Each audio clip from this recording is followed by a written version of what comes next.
เอาหลังจากมีการแสดงแล้วแต่เป็นศิลปะทางโน้นสว่างเพิ่งกระสีห้องเพลงอีกเพลงหนึ่งมาเป็นสาวนมเนาะเป็นสาวนมเฮาเกี่ยวไปแล้วดูเด้อมาหาทั้งอาจารย์ดนตรีเพิ่งเกี่ยวเพลงไปด้วย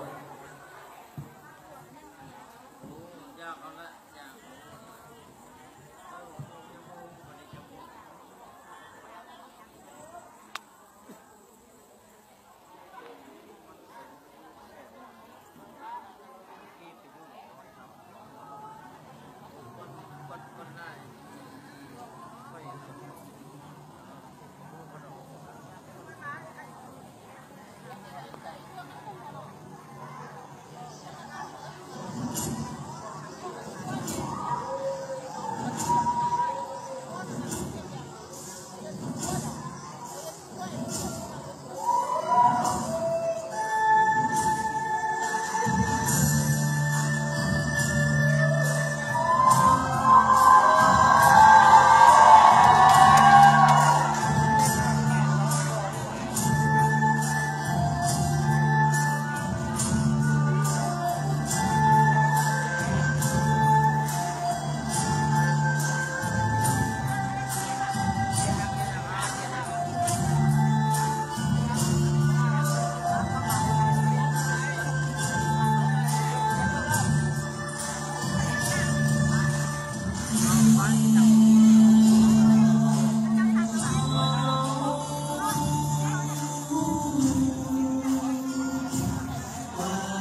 ตบมือดังๆแน่อีกเพื่อนหนึ่งนะเพื่อนกี่ทีเสียงตบมือเลยเด้อนะพอต้องกี่ทีเสียงตบมือเสียงตบมือก็คือกำลังใจเป็นยาอันหนึ่งที่ให้กำลังใจศิลปะของพวกเราถ้าได้ยินเสียงตบมือเมื่อยบนใดกระเซ้าเมื่อยนะประธานเนาะพี่น้องมุ่งสู้ใจข้าพเจ้าเดินทางข้าพเจ้าเอาให้เอาลาฉะนั้นพี่น้องเอาลูกเอาพยายามเรียนภาษาโมงเด้อถ้าข้าพเจ้ามีโอกาสกับที่เฮียนจะได้อยู่เมื่อนี้พูดว่าจะบอกโมหลายจะมาพูดกับคำเลยประธานนะครับจริงๆมันต้องเรียนแต่ก็บางคนไปเรียนภาษาอังกฤษจะถึงรอดทุกไทยพี่น้องมุ่งเขาบอกได้ถ้าพูดอะไรก็ได้บอกถ้าพูดภาษามุ่งได้แห้งสุดท้ายดีถ้าพระเจ้าคิดไปจะได้พระเจ้าหนักแท้ดีพระเจ้ามีน้ำใจดีประทานพระเจ้า